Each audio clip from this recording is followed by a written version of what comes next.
And welcome to the Philip Malcolm channel. Viewers, please like, subscribe, share, and comment. It helps this channel to grow, and it helps me to bring you these great videos that we all love. So we've got maiden flight number 2 with the FMS 1100mm Zero here. A little bit bigger battery in this time. That's right. Up, down. That's right.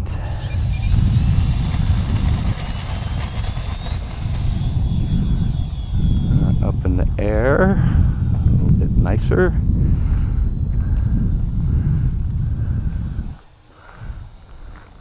Let's bring her around, see if we can't get a nice kind of gear shot for you guys there.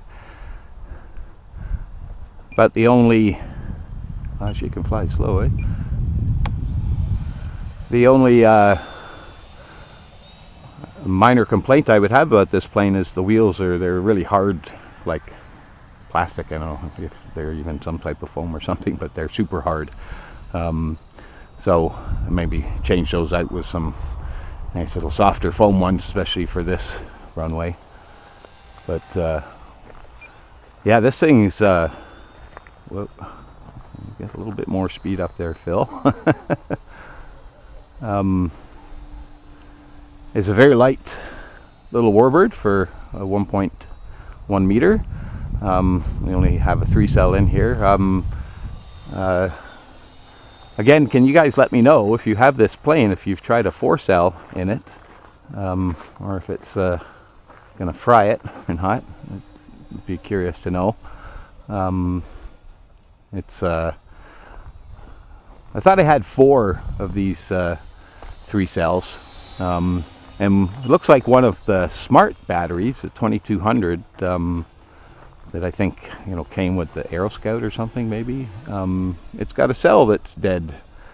Went to grab it the other day. I haven't used it. It's only been used, geez, I don't know, less than 10 times probably. Yeah, it just tried to bring it back to life, but it doesn't look like it's gonna make it, which is kind of disappointing for a Spectrum battery that's barely used and not very old. It's not puffy or anything like that. It just looks like one cell is dead, right? So anyway, this is I forget the C rating in this, so I'll have to check after, but it's a 2800, and I took a bit of, and the maiden there, it was diving quite a bit, so I trimmed it out and I mechanically adjusted it, and now it's climbing a little bit. But again, this battery's not quite stuffed in as far up in there. So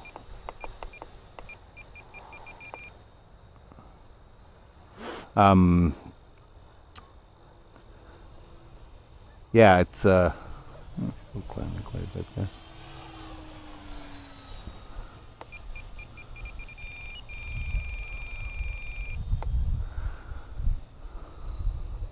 I go the wrong way with the trim again? Probably. Yeah, I think you did. That's better. Yeah, so I mean, I'll probably be using these a little bit bigger 2800s in here. There's a full speed blast for you. It's not crazy fast, but it moves along just fine. I would say it's more than fast enough to be scale. It's a really stable, nice flyer, that's for sure.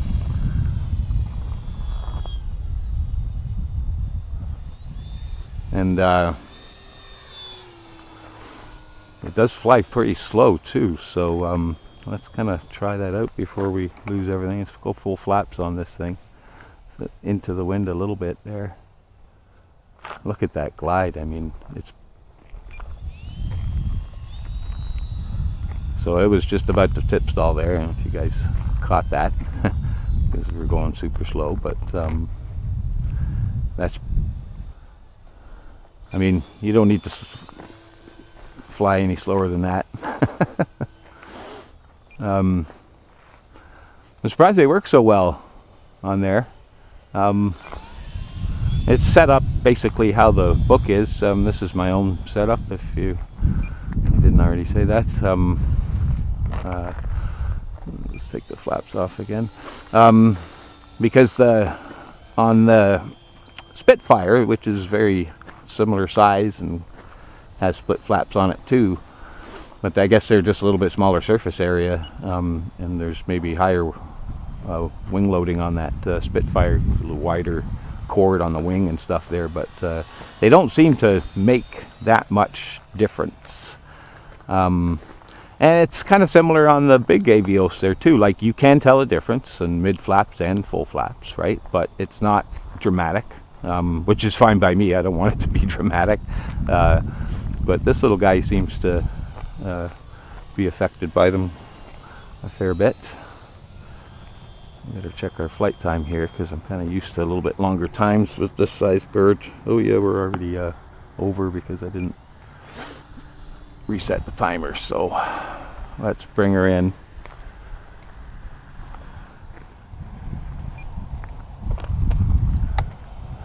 You're down.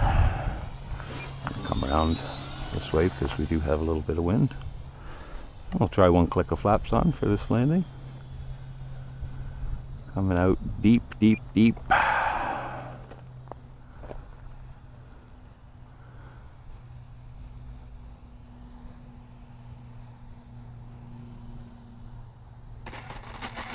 Nice. Rudder, rudder. Oh, we got a little bit of rudder action. Nice. Not a bad flight number 2. Okay, figure out that trim adjustment on the elevator so I'm not maxed out on my radio, and yeah, we'll be all set. Alright, that is our show for you today, folks. Love and peace from Canada, and we are YouTube.